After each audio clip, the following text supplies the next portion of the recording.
Hi guys, welcome to yet another episode of Hey Girls! And I'm your host, Tongai Eve, and I'm joined by our amazing co-host, Rich Girl is Jackson. Exactly. And today we want to dive in. What's trending? What's popping? Hey, mambo imekuwa mingi. Aki, and it's been just a few days. It's just a few days na yani hata hatupumui. A lot is happening. Yeah. Ujakuja na chapo? Mashini ijafika. Kwani kwenye imefika? Auliza. But what is your take about the president promising your machine ya ku produce millions chapati? I feel like first of all, he's the one who promised that atakuwa anapea atatafuta mama mboga awapee kazi. Sasa tena anawanyang'anya kazi. Imagine if let me give you an example of tutao. Unajua tukifanywa makeup ama ukifanya nywele unakuwa na plug wako wa food, and chapo is like readily available in tao. Imagine if a machine is supposed to come to produce 1000 chapos. How many women will lose their jobs because of that machine? So many hata pale mtaani. But okay, looking at it, don't you think probably it's just another project ya kuibia watu pesa? Of course. You want to believe that ati zitakuja? You believe? Me, I don't believe. Me hata akiuza hewa, like I just don't believe. I feel like I don't know his advisors ama his like PR manager, kwa sababu as we are talking, Kenyans are very angry with the president. Kila siku tu ni kuongeza moto, kila siku anaongeza tu moto. Yes. Like just keep quiet. Actually seeing him at Toi hapa Kibera shule, shule along leo, road, exactly. Akipea watoto chapo. For me it was like ama ni AI, and then I was like it's actually true. It's true. Like what's wrong with I think he's mocking us. Like anajua chapo in a trend and he was promising people machine, and then the next few days anapea watoto chapo. Have you ever dated someone who kila time anakubo? Yani anafanya kitu akubo. Is acting like that. Like a toxic. And then now, you know, generally the elections are supposed to be in 2027. So we have like 2 more years of these things. Yeah, and I was looking at it and I was like, yani, there's no year even we've enjoyed in this regime. It has always been pain and chaos throughout since 2022. 2022, yeah. 2023, last year was even worse. And then here we are. Like it's just every single day this man is showing us his true colors. Yeah, and I feel like he's really enjoying at it.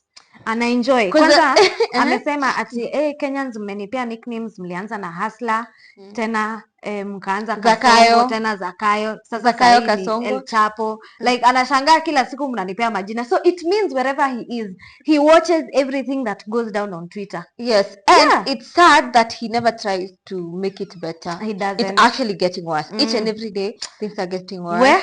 But anyway guys, I don't know what you think on the comment section. Let's know, what do you think about that machine, the chapo president? Is chapati a priority right now? Yeah.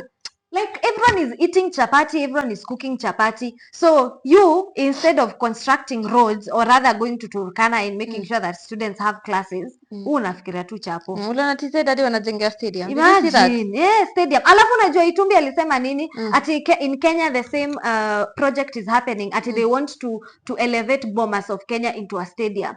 Hii Bomas of Kenya moja yenye inakuanga na elections. Si elections juu ya IEBC kianonzo na kuanga Bomas of Kenya. Baka you're like, why can't you just start a project from scratch? Yeah, because Gachagua had said something about Bomas of Kenya, it's being sold. Then now Itumbi posted a statement to counterattack what Gachagua had said. Akasema at it's been renovated so that it can be like a stadium. How? Like that space is so small. Plus, why Bomas? Who wants to go to Bomas? At least find somewhere central where people can access this. I think it's just shame after they saw TZ, they are working on that. And imagine, I feel like TZ wataijenga and we'll be having to go there for concerts. Hey, wacha nikwambie. If there's something I've seen about TZ mpaka na shanga sisi, TZ na Rwanda. TZ, kila mtu anapenda president. Diamond hadi akiwish Women's Day ali post president. You're like, where did this love come from? Like it means that hakunanga opposition Tanzania ama. According to me, I feel in TZ they have embraced talent sana from the president, the leadership, hata wakikuwa na hizo campaigns nini they include the artists. So that's why unaona wasanii wanawapenda, but it doesn't mean they also don't have they also don't have underlying issues, because if you check on the comment section when we are having maandamano nini, tuko na ma protest zetu, unaona watu wakisema Kenyans are so brave, kwetu TZ hakuna mtu anaongea, they are all under the government, kila mtu. So I think the thing is they are supported. They are supported. The problem with us is nobody can support the government, because from wananchi wa kawaida to artists to yani hakuna mtu anasaidika na hiyo serikali, but for them it's actually a little bit better, because even the president attends, kama Diamond akona show, the president attends here.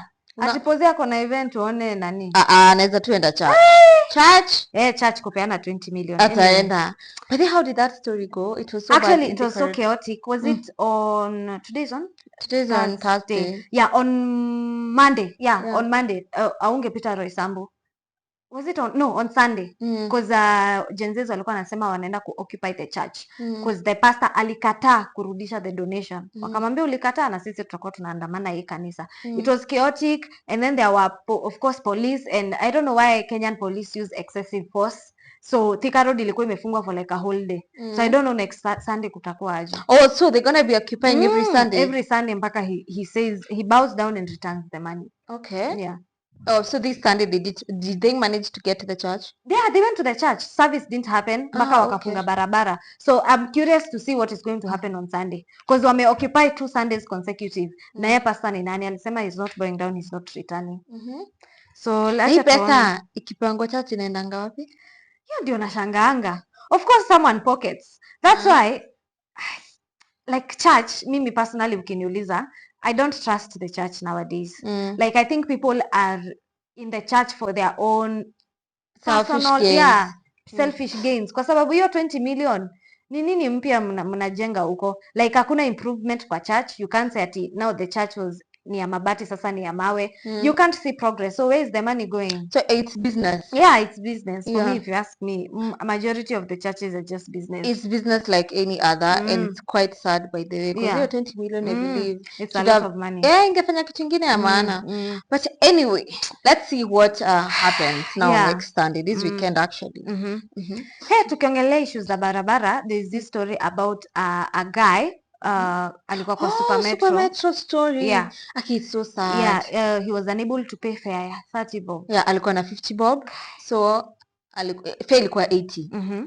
Mostly Super Metro. Na baadaye kwa haijaipanda. Hata mimi nikienda Juja ilikuwa 80. So it was 80 bob. It was he was supposed to pay 80 bob. But yeye akasema hakuna 50. Mi sijui ile escalator jadi akarushwa kwa dirisha, like tumefika hivyo tukakuwa that inhuman, like why would you do that? Like and then my question is were these passengers in the bus seeing what was happening? Now walikuwa tu wamenyamaza, because mimi if nikiona mtu akiharasiwa hivyo siwezi nyamaza. I would actually just offer to pay the 30 bob.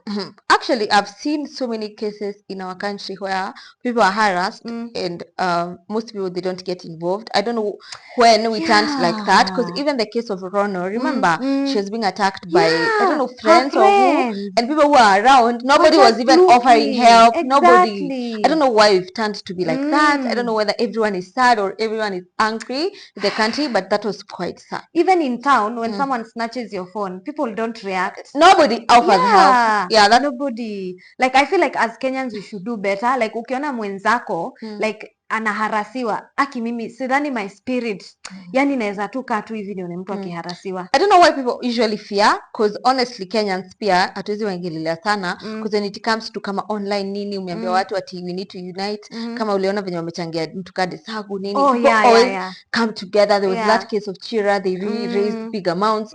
So if it's to face, maybe watu watuambie kwa comment section. I don't know what exactly happened, because unaonanga hata mtu uko napigwa tao ama nini, hakuna mtu kusaidia story yako. People just walk past you. Ama watu wanaogopa nini? Wanaogopa like someone will pull a gun. But now in a bus sisi wote tuko hapo. I feel like it was very easy to stop that guy the makanga from throwing the passenger out of the window. By the time inafika to a point where the conductor is dragging this guy out of the car. Of course I know they had argued for a while. Na wanasumbuana wanavurutana. Hakuna mtu tu angesema manze ni pesa ngapi, ni 30 bob. Cause yani 30 bob surely. Me feel I would really want to understand the situation, what exactly happened. Yeah, I want to understand before he got pulled out. What were the conversations? What were people saying? Because me nishaikuwa kwa situation where I was going home, I was in a matatu, and then the conductor, and then I don't understand why conductors by the way, some of them wanakuanga wamelewa.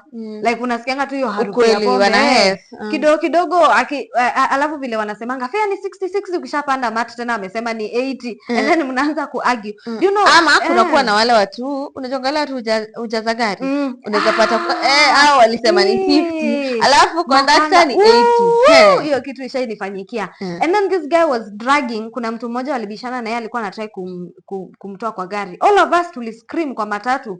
Tukamwambia in fact wewe conductor mlevi ndio unafaa ushuke. Why are you under the influence at your place of work? That was quite unfortunate.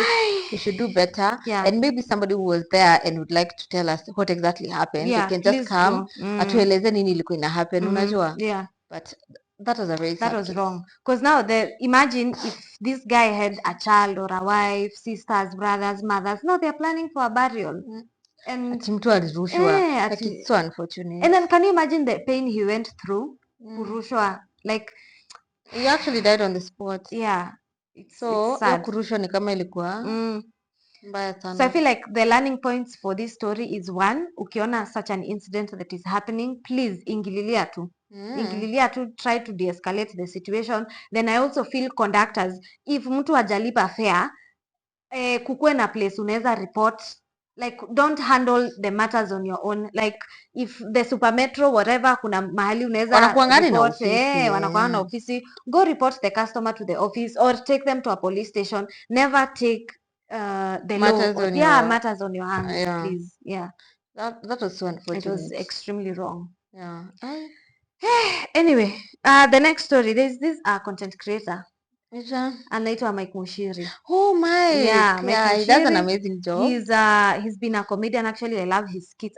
Alikuwa anajiita mama Tamsi. Akifanya vile za nini akiwa amevaa kama mama. And then he is also a singer. He used to share footage of him in the church singing and watu walikuwa wanampenda. And during the finance bill alikuwa like extremely active. He took his time akaeducate watu about finance bill, what exactly in vernacular language. Alikuwa na explain ya watu yani in details watu wenye koko mashinani waelewe what exactly the finance bill is all about. During protest, I think actually there was a time even he was abducted or arrested. He got arrested. And then Kenyans made noise, watu wakaenda wakamsaidia na alitoka. Hey, sasa now what happened is I think he was it Zanzibar ama Dar es Salaam, I'm not sure where he was, and he shared footage of him in a jeans and a shirt, watu walikuwa naita crop top that was showing the belly. So people concluded that he was coming out of the closet. Actually, I don't know that one, but there was a video he did and it had so many flags. I remember I was seeing it with Linda. Which flags? Like different flags. I'm gonna show you. And Mimi, but you know he has deleted all the videos from his feed. We concluded we are come out of the closet nani weeks ago kitambo. Okay. So hii ingine yenye imekuja saa hii I'm like nasi alisema kitambo ama what is going on? So you feel like why are Kenyans angry at him? Okay, first of all, I feel like he was doing an amazing job. Akiwa tu kama Muchiri akifanya comedy skits zake and everything he was doing was amazing. I don't really understand why he felt the need to come and tell us about his sexuality. One thing about that. Secondly, I also don't understand why people are angry. But first of all, I would like to understand, why do you think he felt? You know why I think people are angry? Acha nikwambie. You say like the moment there's a period of time he used to post about church, and he actually akona voice poa. Ushamsikia Kimba? He's extremely talented. He's like a vocalist. He used to share footage of his Christian life and being saved and being at the altar. So majority of the criticism came from people who followed him as a Christian, because they are like, okay, we were tumeokoka, we are saved, Jesus is Lord. And you know Christianity, pastors wanasemanga they don't support the LGBTQ community. Yeah. So majority nikiangalia hizo comments, majority of the people who are commenting on his videos were like, okay, Mike, you've been leading a Christian life. What happened? So that's one. Secondly, majority of the Kenyan, I feel like they are homophobic.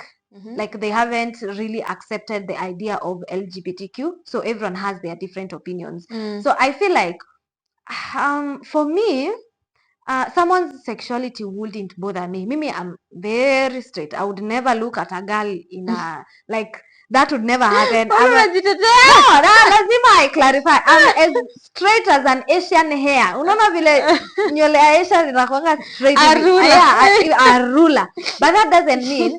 And I have people, I have friends of the LGBTQ communities, but rule yangu inakuanga, I'm straight.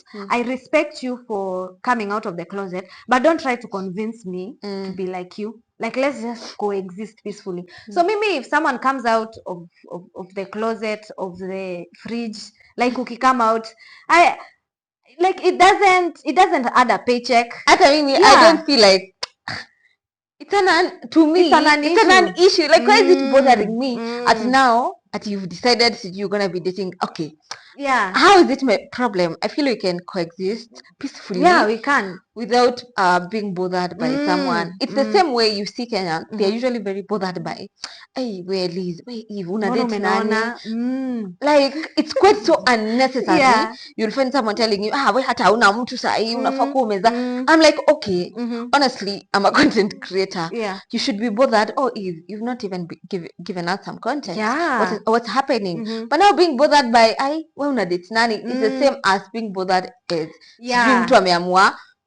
It's quite unnecessary. We focus on the wrong thing. Yeah, what someone is doing with their private parts is none of my business, to be quite honest. Because, like, how is it my business? But I feel like the moment... maybe they feel if you're an influencer, you're going to influence some other people negatively. Probably. You know, let me tell you something now that if you think about it deeply, it can actually bother you kidogo, especially myself. I have a brother who's very young. My brother and I had to corner a very big age gap of like 16, 17 years. My brother is really small, he's 10. Ukiniambia, as much as I don't bother myself with, I don't care if someone is part of the LGBTQ community. Now, when it comes to my brother and his age, I don't think I would be comfortable with him being exposed to such things. Yeah. I don't know. Kuna vile tu it kind of feels. Yeah. And I remember there's this time Vera Sidika had a fallout with, Victor Maish. Yeah, I remember. No, not Victor Maish. Maxwell. Maxwell. By the way, where did Maxwell go? We used to do videos. Oh, yeah. Alikuwa nasema Vera felt uncomfortable when the kids are seeing this is a male but dressed in like female, so watoto walikuwa wanachanganikiwa. Akasema tu to protect like the children, akamwambia tu kindly don't come around my kids like that, which I feel pia mimi with my brother, to be quite honest, I wouldn't want him to, when he's grown and he can make his decisions sawa, but aki mtu asimu influence. Yeah, it's valid. So that's why I was saying probably the society gets angry when you are an influencer and you come out like that, because you'll find like maybe kama siblings wangu ama siblings wako they were watching skits za Mike. Oh, yeah. And then at some point wanashanga, content, what's going on? I don't know. Sijai kuambia, kuna hii siku, by the way, but you know my brother watches a lot of Disney. There's this time Disney had put out a cartoon of two males wameoana. Yeah, and it was trending and parents are so concerned. They're like, can we just let kids be kids? Like, let cartoons be cartoons. I remember that time. I remember. Because I feel like when children are young, wacha tu tuache wako watoto. So I also feel it's the same. People are like, he's a public figure. There are probably kids in Sunday school who are following him. Yeah, because I even remember he really loved to do videos with there's a video he did with, I think, with a kagal, kanamwita uncle. Yes, I remember. You remember that video? Yeah. So you see like such videos zitafikia audience kama ya watoto, wazazi. Like, it's a very hard topic. It's a very hard topic, by the way. Yeah, at the same time, we ain't trying to be homophobic, but at the same time pia you see if a parent is looking at it in that perspective pia inakuwa a little bit tricky. Protective. Yeah, but I feel in Kenya we're still very much far behind when it comes to the alphabetic people. We still have a long way to go, but we can still coexist. Yeah, we can coexist as long as mi nasemanga let's coexist peacefully. Let us not, unajua now my issue with things like Disney putting out like gay cartoons, my issue inakwanga let's coexist but don't influence everybody, let everyone make their own decision. Usianze tena kuunda cartoons of like gay people. And then kitu ingine niliona pia, unaona watoto wakicheza, because my brother plays a lot with an iPad, unapata an ad imepop and that ad is of two girls kissing. I think the problem would be if at all pia mtu kama Mike ameanza ku create content around the same. But right now just saying, but I still also don't understand why you do think it's necessary umekatu hivi kutuambia una dating dem ama una dating boy. Nikijua wa Kenya mimi siwezi imagine. I can't. It's quite unnecessary. Me I'll stay in the fridge, in the closet. I don't know why. I don't know. You can you? I can't because me atana sana hiyo. Me even right now I've decided even somebody that I'm dating I wouldn't tell them. I don't think it's anyone's business. Yeah, it's not, because me by the time I can't even post my boyfriend. Me if I'm seeing someone na waseme ni wa post ama tuachane, mi tunaachana.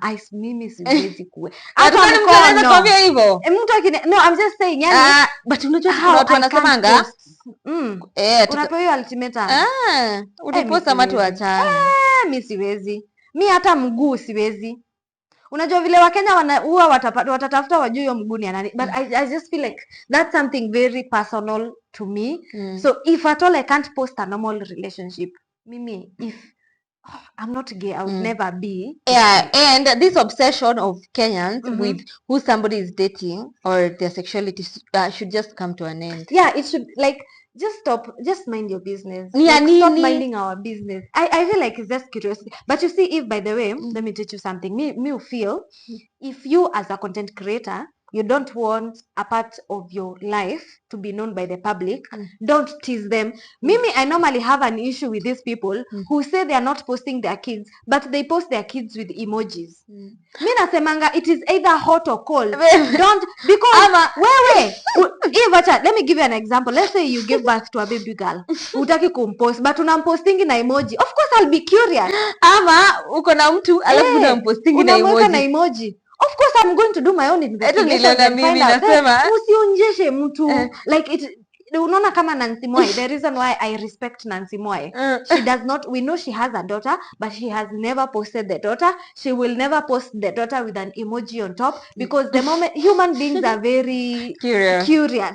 Ukishinda umetiz mtu kitu, of course they'll go and find out. Like of course watatafuta vile watatoa hiyo emoji. So if you don't want to post about your partner, don't post. Acha kutuwekea mkono mguu, tena amepiga picha yeye ameangalia chini. There's a meme I saw, it was being said ati it's a level of madness to post for us your partner that we didn't even ask you about, and then you put an emoji like kuna kudu, alafu akibreak up unasema respect our privacy at this time. What is private? Like what is that kuanga kwa social media, alafu nyinyi wenyewe ndio umetuambia mmeachana, then mnatuambia to respect privacy. Kama niko na nayo twende nalo, if kama tunachambana online tuchambane. Lakini ndo naambianga mtu like me myself, I would never post a hand, a finger. I would never. I think lele tu babe, hata mimi nishajipatanga hako ulikuwa na shetani. Sijaiweka that we kuna wapenzi kampia nini shetani ni mbaya sana. But I can't even blame them. Like sometimes you make mistakes, because hata mimi nakumbuka excited my first love nikiwa sijui form 2 form 1 nilikuwa nimeweka bio, nimeweka jina yake kwa bio. Unajua hiyo time ndio Instagram ilikuwa imekaa na wewe hiyo time tulikuwa washamba, hata hatuko tunaona kama ni bio on bio sijui umeandika jina yako na ya huyo mtu. Like when I look at those kind of things right now, I'm like, what was I doing? Thank God your time hakukuwa na hii mambo ya screenshot tambo like 6-7 years ago. But I feel like mimi it's either hot or cold. It's either I post or not. Hii mambo ya kuweka emoji juu ama umeenda whole photo shoot. But by the way, hebu niulize tu leo hiyo story ya kuambiwa ngwa ati grow up watoto wako wataona let me just ask. I think it's true. You know why? Celeb. You know why? Today, before I came here, I was watching Keeping Up with the Kardashians. And there's this part, of course, you know, Kim Kardashian became famous because of a sex tape. Yeah. And that was 20 years ago. So do you imagine 20 years ago when she was doing a show in New York, akapata mtoto akicheza kwa iPad, like aka emoji of her crying face ilikuwa kwa hiyo game, and then ukiklik hapo inaonyesha to watch the latest Kim Kardashian video, click ya nani mtoi wake alikuwa anacheza. So after kuinvestigate akapata like there was someone who had gotten these tapes, alikuwa anataka kuzi-release afresh. And this is so 20 someone, years later. So it has to be someone with bad motives. Not like ati mtoto atagrow aende kutafuta hizo vitu. But someone with bad motive. But mtoto anaweza bump into them. I think so. Yeah, but honestly, your story ya emoji pia mimi. Ebu nikuulize. Let me give you an example of Vera Sidika, like the way she wears katakundu. Why are you laughing? Katakundu ni thong. And like her, you know, bamba is so out. Big. The kids later anasemanga, of course she knows wataona. Like unaweza feel aje ukiona mama yako hivyo? I don't know. Probably the kids will go to an international school and they will be by that time exposed. They will be like, unajua to cool kids tunakuanga tuko exposed si kama tutoito ushago. So labda hata watoto watakuwa kama vile watu husema kama Gavin ni mkubwa. Oh yeah. Na mamake, but I feel like siku hizi amepunguza. Kuna venye atavani watu wanasema because she's married, like you can tell there's a very big difference. Yeah, so I feel, I don't know, but I feel myself I'm very cautious about what I post. Me myself, kwanza I have a small brother. Sometimes unapatanga kwa simu yake amefanya ka vlog na shanga mpaka anasema, guys, welcome to my YouTube, today I'm pranking my mom and my sister. He has a YouTube channel. Anafanya video. So hiyo inamaanisha he watches. Now imagine if I just post. Me wouldn't lie, I've never been cautious about me. I'm not cautious for people. Me I'm cautious for myself. But you also post in bikinis. I do, but acha nikwambia kuna angles. Kuna angles mimi uzingatia. Before yende na kwanga nimeangalia, ukitilt camera hivi kuna kitu unaona ukiweka hivi, you know, like I'm cautious. But I feel like bikini photos are not bad. Especially if you're taking them and you're in the right... And you're swimming. Yes, in the right environment. Not like you're in the house and you're taking bikini photos, honestly. Now that looks off. Yes. If you're on holiday, there's a swimming pool, we can clearly see you in the water. Yes. Like, that's okay. But sasa unajua kuna zile, like let's say Vera is doing a club appearance. She can wear like a thong and then have a fishnet too. You know, for her that's a lifestyle. Unajua for us, like you will occasionally be in a bikini when you're on vacation. Yes. Yeah, kuna like you're different. But Vera is super comfortable. She goes all out for her kids. So yeah, anasema she doesn't mind. Mimi on the other hand, I would not ordinarily post my ass every single day. So I'm cautious for myself. Nitasema tu I'm cautious. Yeah, but unajua babe, to each their own. Yeah, to each their own. Unataka kukuja hapa ku advise watoto wa wenyewe venye watalelewa. Do you even have a kid? I don't even have a... Who am I even utaambiwa. But I feel like to each their own. Like not every person does things the way we... Yeah. You know, there's also this... We tend to feel like this is the way things are supposed to be done. There's no manual in life. Manual. Kila mtu afanye kitu yenye namwakia. If you want to post in your bikinis, you want to go in a club naked. Yeah. Like, kwanza mimi I'm the last person mwenye nafaa ku advise about how you wear. But honestly, na feeling watu ni misjudge about how I wear. Because it's not like ati nakuanga uchi, but kila mtu atakuwa like unakuanga uchi. My friend. If I try. I feel okay. Yeah, anyway, next topic. So the next topic is there was a story of Aziad. This story na kutoka last year, babe. Yeah. She had been, I think, in Germany for 3 months or so, and she recently came back. She made an announcement, and the first appearance she made was on her radio. Where she addressed all the questions that fans were asking her. And she actually said that she doesn't borrow money to fund her lifestyle. Glamorous lifestyle. Then she was asked about if she's paid the debts she owed people. She said it's up. She's dealing with the people directly involved. What was the other question? It was it. That was it. It was the two questions watu wameuliza sana about whether she borrows to fund the lifestyle and kama amerudishia watu deni. Okay. What's your take on all that? First of all, I feel it was unnecessary to address it. It's been a minute. Yeah. Nyamaza tu. I feel it was. Wewe mtu akiwa na deni yako unamwona business class uko tu sawa. No, nasema yeye. Oh yeah. Okay. Angenyamaza instead of addressing it because ilikuwa imeshapitwa na wakati sahi. Watu waliongelelea kitambo. But you know why I feel she felt like she should have addressed it. When people are talking about it, she was not in Kenya. So I probably feel she felt akirudi Kenya, she cannot ignore the fact that it's too much. Yeah, trending for the wrong reasons. But now, they're addressing the way it came out. I feel most people felt she was a little bit rude, or I don't know. She didn't take accountability. Yeah, exactly. She didn't take accountability. And I also feel she was kind of right saying that she's dealing with the issues na wale watu wako na madeni privately. Because now what do you expect her to say? What do you think?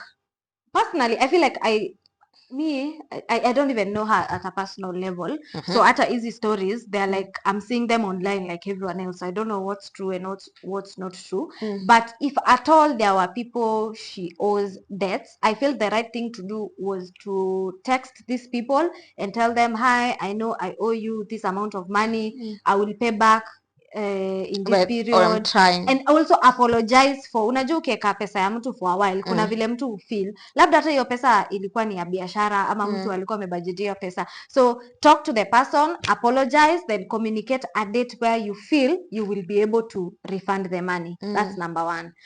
Number two, upper online is when I have like a mixed feeling, because I feel like you know, when you're famous and you have numbers, sometimes you owe your fans an explanation. Sometimes because your fans are the reason why you get deals, because they're the ones who engage with your content. They support you. The fans are the ones who as much as you're hardworking, they're the ones who have given you the platform for you to excel to where you are. So more often than not, when some gossip comes up about you, the fans expect an explanation. It's like the same way following a couple. Sindio?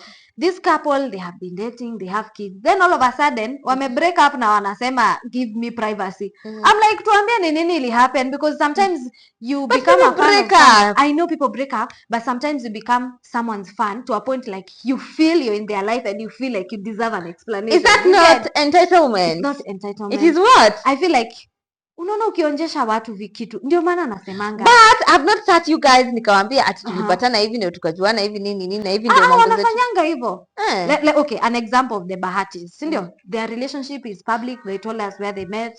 They celebrate anniversaries. They surprise each other. And then all of a sudden, God forbid, they break up. Na wanasema, give us privacy. You don't have questions. Don't ask questions. How would you feel as a fan? Would you feel like you need... utakuwa tu curious. Unajua mimi niko on this side, so I cannot relate. Hata tuambie kwa comment section how would they feel, because mimi mimi nakwanga tu kwa maisha yangu. I wouldn't be bothered as much about what happened, because things happen. People break up each and every day, people separate. So I wouldn't feel so entitled to get their answer. But I understand from a fan perspective, a person who amekusupport, amewasupport, because you guys are the two of you. You are a family, wanapenda the setup, you're a family, and then it's no longer there anymore. I feel they would feel they need that answer. Now my other question to you is like this whole Aziad situation. Sometimes tunasemanga silence is the best answer. Do you think silence works all the time, or there are sometimes you as a public figure, you need to speak up and explain and put some things clear? I feel it works, but not all the time. Sometimes you just have to take the accountability. You just speak. But in our industry, in our entertainment industry, inakwanga whether you talk or keep quiet, sometimes it's all the same. Ukiongea, people will take it in this perspective. Ukinyamaza pia. And I feel like the more you talk, the more your story inaendeleanga kuwa. But the more you keep quiet, it dies.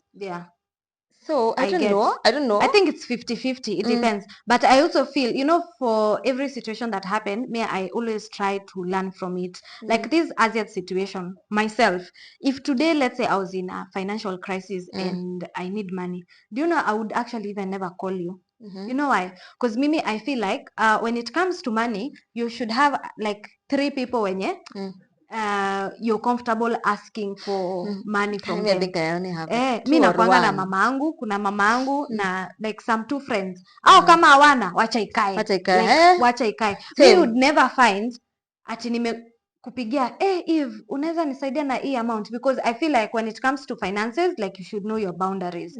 You can't just borrow money from everyone, then to make it worse, you're a public figure.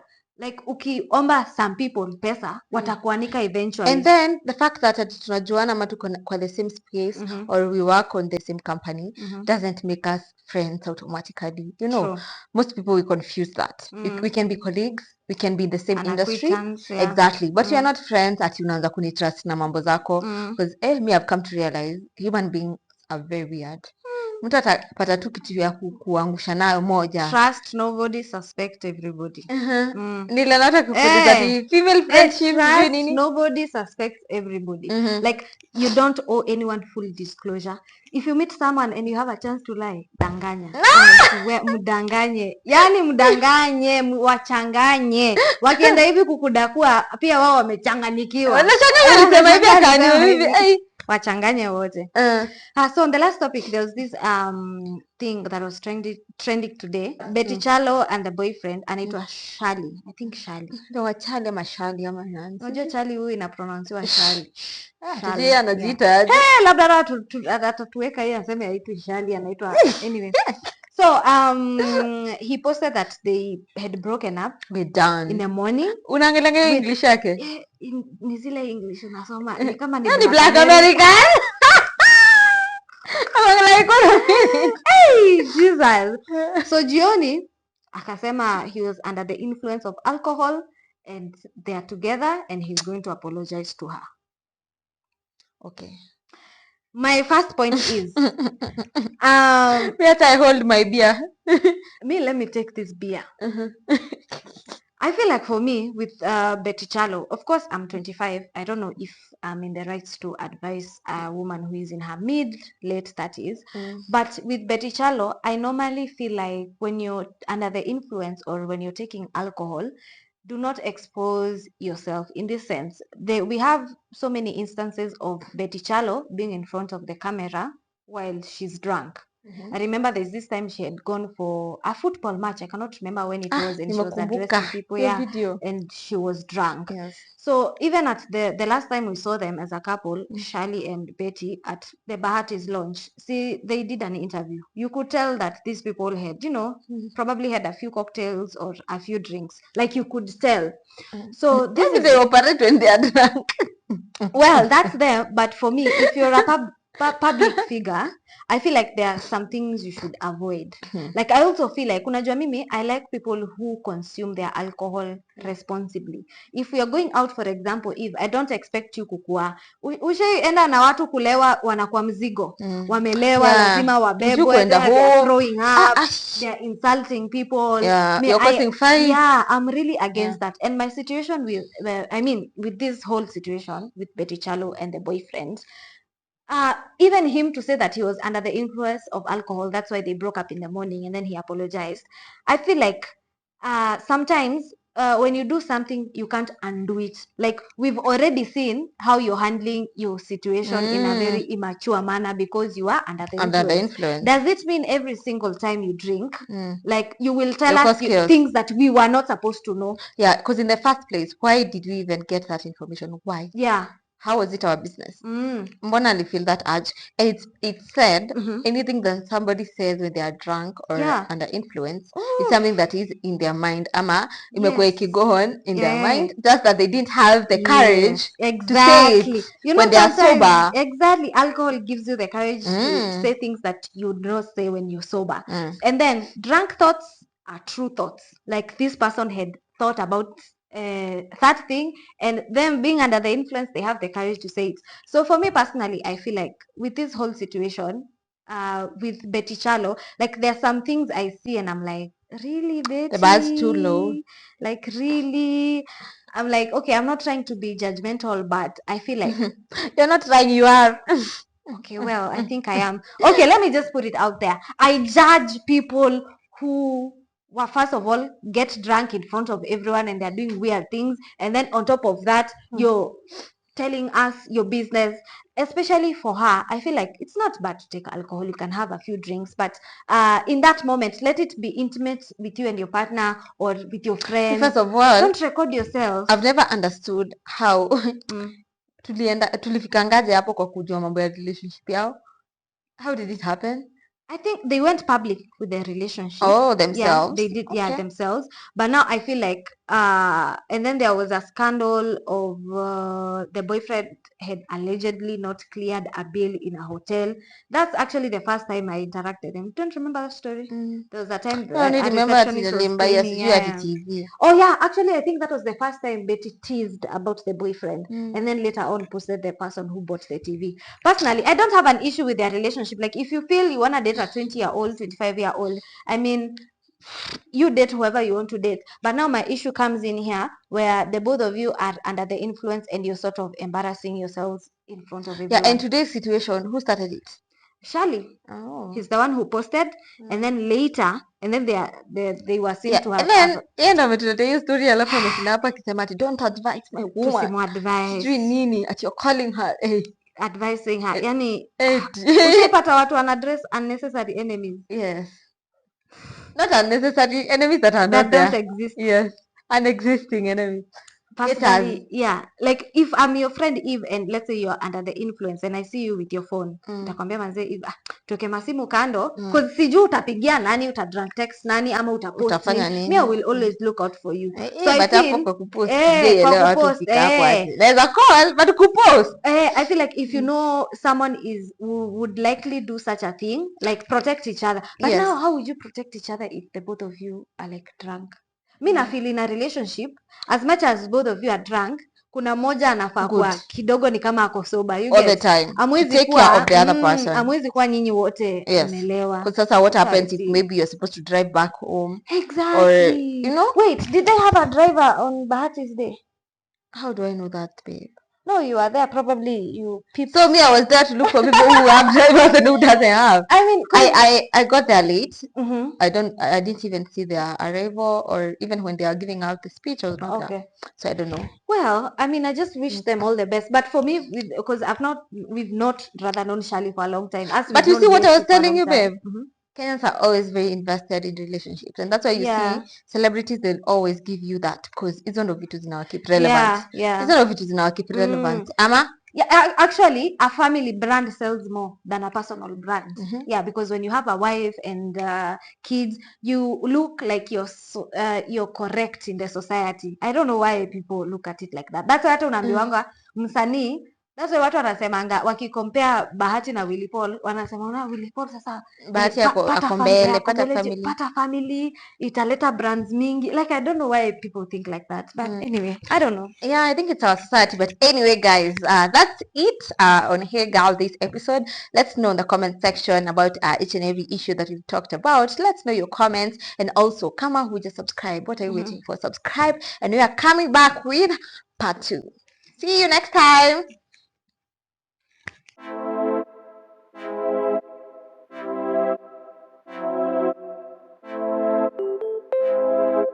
One.